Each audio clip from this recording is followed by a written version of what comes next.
Jak podkreśla, jako mechanik nie chciał ryzykować dalszej eksploatacji silnika po postawieniu diagnozy i zdecydował się na możliwie szybki remont. Jednocześnie zaznacza, że nie zamierza wyciągać pochopnych wniosków dotyczących wpływu dodatków. Jego zdaniem znacznie bardziej prawdopodobną przyczyną jest wada znana z tej generacji silników.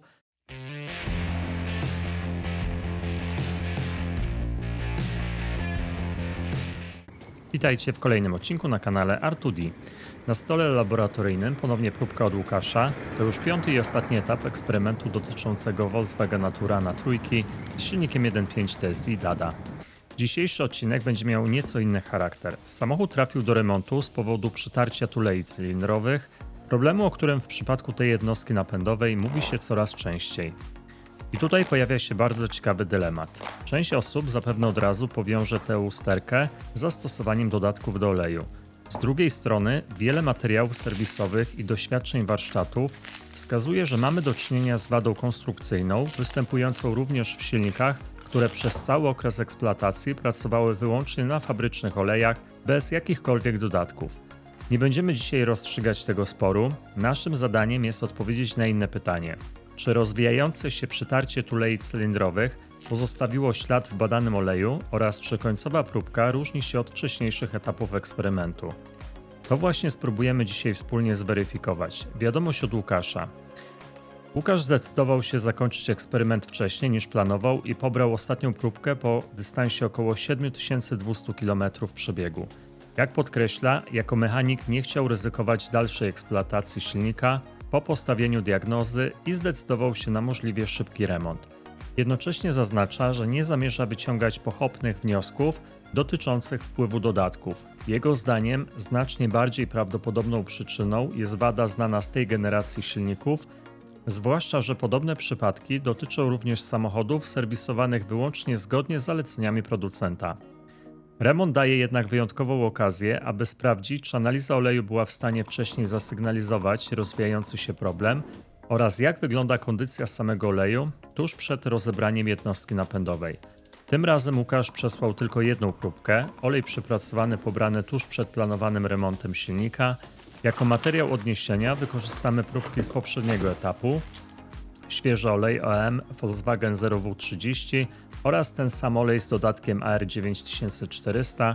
Muszę jednak od razu zaznaczyć, że porównanie będzie miało pewne ograniczenia. W międzyczasie do oleju został dodany inny preparat. Wykonano częściową dolewkę świeżego oleju, a sama próbka została pobrana po krótszym przebiegu niż wcześniejsze etapy. Mamy więc kilka dodatkowych zmiennych, które mogą wpływać na wyniki i warto o nich pamiętać podczas interpretacji badań. Idziemy dalej. Przechodzimy teraz do tej części odcinka, w której prezentuję podstawowe informacje o samochodzie, użytkowniku, zastosowanym oleju oraz sposobie jego eksploatacji. Na ekranie macie pełną tabelę, widać tam szczegóły dotyczące samego auta, czyli jego markę, model, parametry silnika, rodzaj wtrysku, czy obecność filtra cząstek stałych i ogólny przebieg. W drugiej kolejności widzimy podstawowe informacje o właścicielu i jego podejściu do serwisowania, gdzie mieszka, jak często stara się wymieniać olej i czy przy tym bierze pod uwagę nie tylko przebieg, ale też czas, czyli liczbę miesięcy. W kolejnej części tabeli znajdziecie dane dotyczące samego oleju.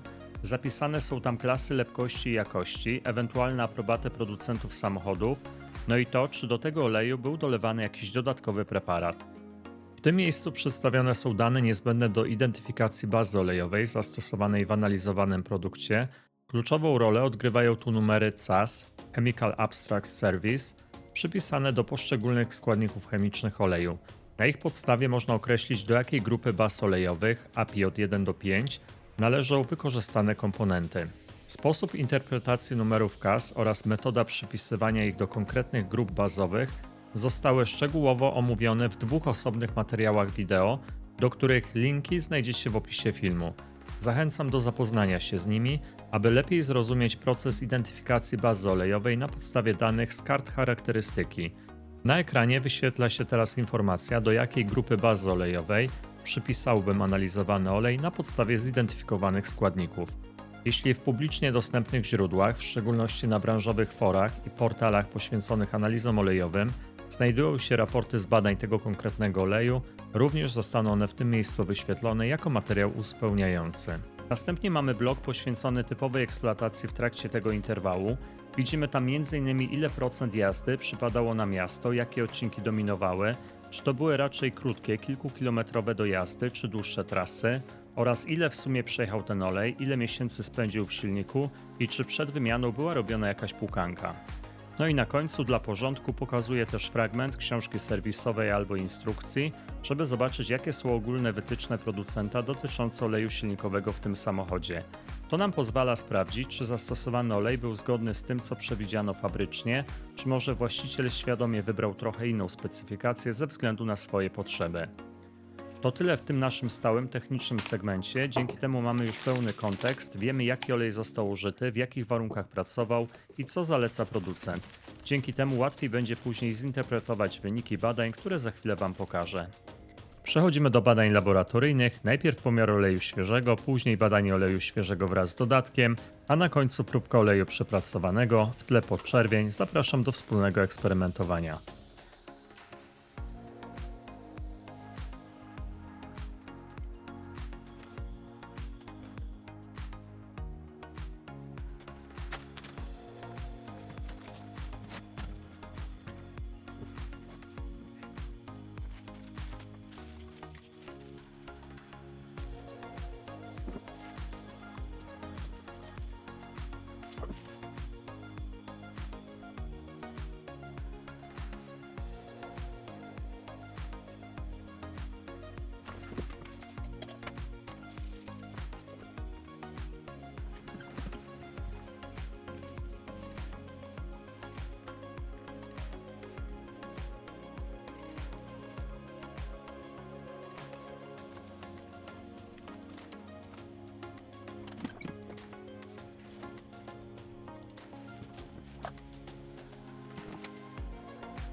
Lepkość dla próbki oleju świeżego jest następująca: 60,1 w 40 stopniach oraz 11,8 w 100 stopniach. Wskaźnik lepkości wynosi 196. Porównujemy ten wynik z deklaracją producenta. Zgodność na umiarkowanym poziomie. Zobaczmy, jak na parametry lepkościowe wpłynął zastosowany dodatek. Zapraszam.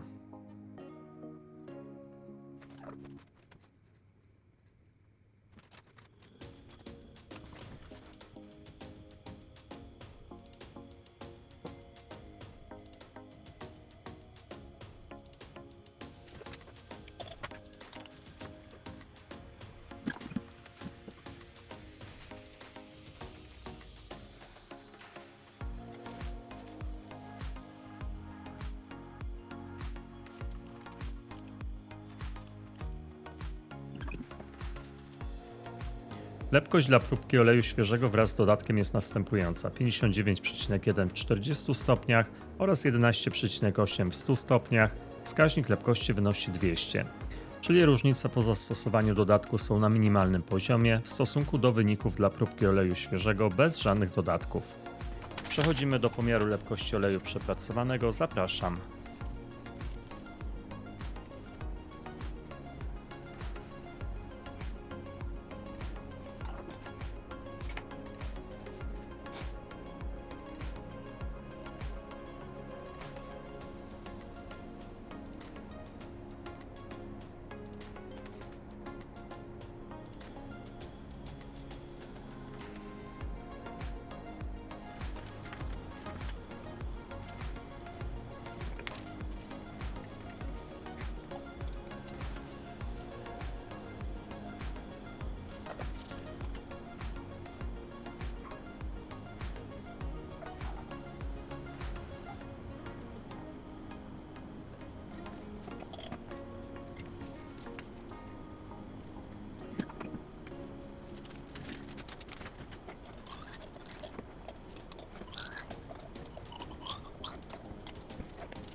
Lepkość dla oleju przepracowanego jest następująca: 64,2 w 40 stopniach oraz 12,4 w 100 stopniach. Wskaźnik lepkości wynosi 195.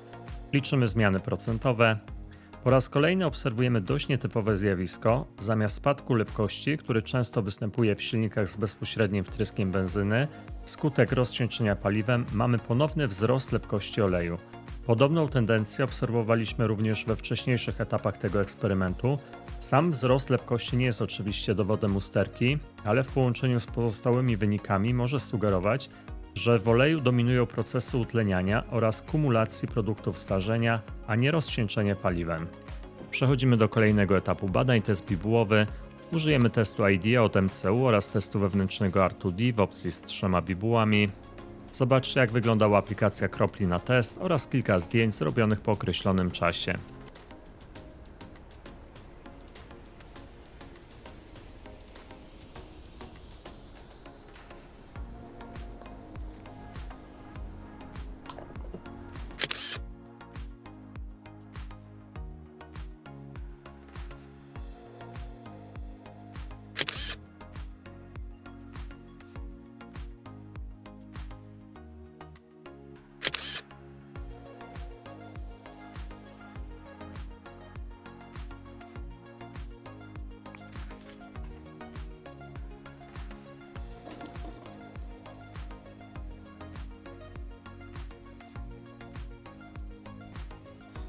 Przeglądamy raport, jakie wnioski. Metodą porównawczą wyświetlam raport z tego oraz poprzednich etapów. Dzisiejsza diagnoza pozwala spojrzeć na wcześniejsze wyniki z innej perspektywy. Możliwe, że powtarzające się nieco gorsze od oczekiwanych wyniki testu IDEA dla tak niewielkich przebiegów były już od kilku wymian oleju pośrednim sygnałem rozwijającej się usterki silnika. Nie jest to dowód, ale hipoteza dobrze wpisująca się w późniejsze ustalenia mechaniczne. Zobaczmy teraz, jakie wyniki otrzymano w oparciu o testy R2D.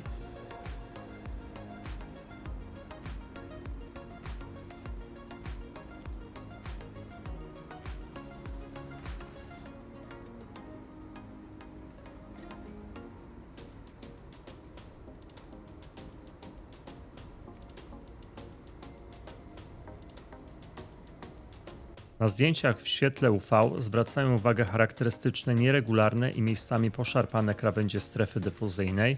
Sam ten obraz nie jest podstawą do postawienia diagnozy, jednak z praktyki laboratoryjnej wynika, że takie deformacje częściej obserwujemy w olejach pracujących w trudniejszych warunkach lub zawierających zwiększoną ilość produktów degradacji i zanieczyszczeń. Nie jest to więc korzystna cecha obrazu próbki, choć wymaga zawsze interpretacji łącznie z pozostałymi wynikami badań. Przechodzimy do podczerwieni, rejestrujemy widma, przyglądamy się otrzymanym wynikom, porównujemy widmo oleju świeżego z widmem dla oleju przepracowanego, następnie generujemy widmo różnicowe, żeby sprawdzić, w jakim stopniu olej zdegradował z punktu widzenia zmian parametrów chemicznych. Interpretując to widmo, należy pamiętać, że referencja obejmuje świeży olej tylko z jednym z zastosowanych dodatków. Drugi dodatek oraz późniejsza dolewka stanowią istotne ograniczenie interpretacyjne. Pomimo tego wyraźnie widoczny jest bardzo wysoki sygnał utlenienia oraz dwa mocne sygnały, które mogą pochodzić zarówno od zanieczyszczeń eksploatacyjnych, jak i od zastosowanego dodatku. Na podstawie tego widma nie da się jednoznacznie rozdzielić obu efektów. Podsumowując cały eksperyment, dziś znamy już końcową diagnozę mechaniczną, ale warto pamiętać, że przez kilka poprzednich etapów obserwowaliśmy jedynie sygnały pośrednie. Wyniki nie wskazywały jednoznacznie na konkretną usterkę, jednak konsekwentnie pokazywały, że olej pracował w warunkach odbiegających od typowych dla tak niewielkiego przebiegu. Trudność w jednoznacznej interpretacji powiązana była dodatkowo z zastosowaniem różnych dodatków do oleju oraz dolewek, które mogły wpływać na część obserwowanych zmian.